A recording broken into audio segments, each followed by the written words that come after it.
J'ai quelques infos à vous partager au sujet du sous-solage qu'on a fait la semaine passée. En fait, je viens d'avoir un porteur de projet au téléphone. Alors merci JB parce que ça va permettre de répondre encore plus à tes questions en direct en ligne. Ça m'a inspiré. Moi, je suis de plus en plus convaincu de cette technique. Je la trouve de plus en plus évidente. J'ai tendance à douter quand je lance une nouvelle technique et à bien observer, et je ne vois pas beaucoup d'inconvénients à ce que cette technique puisse être appliquée et à ce qu'on l'applique le plus possible. Je ne vois vraiment pas de problème majeur à ça. Il y a des aménagements techniques à faire, mais je pense qu'il faut se remettre en question et je pense qu'il faut aller vers ça parce que c'est ça qui va nous permettre en partie d'augmenter notre résilience face au changement climatique et aux sécheresses que nous connaissons de plus en plus.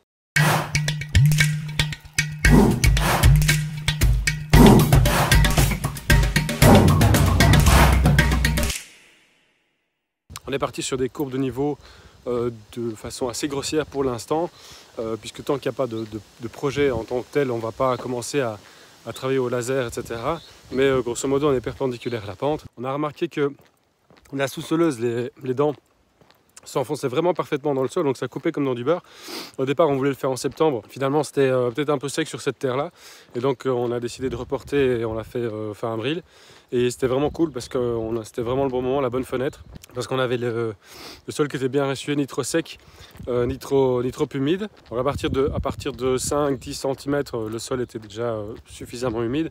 La mécanique de l'eau sur le paysage quand on fait du keyline, c'est pas tellement que quand il pleut 3 gouttes ou une demi-journée, eh bien, on va avoir de l'eau dans les sillons parce que c'est beaucoup trop aléatoire. La surface de contact, la surface de captation est beaucoup trop faible. Le sous-solage avec ces dents-là en particulier et sur un paysage donc perpendiculaire à la pente, ça va faire en sorte que dès que le sol est saturé, en fait, dès qu'il pleut beaucoup, le sol, lui, il est complètement contracté, il crée cette croûte, la pluie rebondit dessus, et donc en fait, il va ruisseler immédiatement. Le sol n'est pas capable de se réhumidifier suffisamment pour faire son rôle d'éponge et donc absorber l'eau. Et les sillons sont là, perpendiculaires à la pente, pour capter l'eau de ruissellement quand il y a cette croûte, c'est ce qu'on appelle une croûte de battance, et donc éviter qu'il y ait ces phénomènes d'érosion. Donc tous les 20, tous les 30 cm, on a un sillon qui récolte de l'eau et qui l'infiltre. Ce qui est quand même fondamental. Enfin, c'est juste une technique qui est absolument géniale. Moi je trouve c'est d'une simplicité crasse. Enfin, techniquement, il y a d'autres trucs à savoir, mais c'est simple, ça coule de source, ça épouse le paysage. Et donc là, on est sur la configuration quand c'est sec. Si, à contrario, le sol est complètement saturé, eh bien, en fait, à la place d'avoir de l'eau qui ruisselle par saturation, parce que l'eau ne sait plus pénétrer dans le sol, c'est déjà complètement humide, donc quand il n'y a plus de place pour le nouvel apport, et bien, boum, ça va de nouveau retourner dans ces petites rigoles, dans ces petits sillons que nous aurons créés avec la sous-soleuse. Donc c'est un double effet. C'est un effet, ça marche quand il fait trop sec, et ça marche quand il fait trop mouillé. Quand vous regardez le dessin que ça donne sur le paysage, nous avons imprimé sur le paysage en grandeur nature en fait les courbes de niveau. Nous avons imprimé la topographie sur 9 hectares et quand je regarde ça, je me dis de plus en plus, mais qu'est-ce qu'on attend pour faire ça beaucoup plus souvent? Le système de Keyline Design, lui, il va positionner des étangs, des mares dans les cuvettes qui sont appropriées et faire en sorte que ces cuvettes, ces mares se relient entre eux. Donc dès qu'on a un trop-plein, du coup, elles sont en système de vases communicants. Et on va cultiver en majeure partie de manière techniquement appropriée. Donc il faut aussi que les machines puissent circuler s'il y a des machines. Sur les lignes clés et les parallèles à ces lignes clés-là.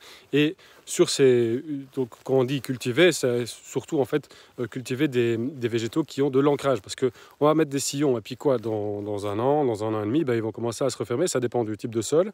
Et puis il va falloir peut-être repasser. Bon, on aura quand même créé une action, donc on va avoir des racines qui vont se décomposer dedans, on va avoir de l'air et de l'eau qui vont aider à cette décomposition aérobie.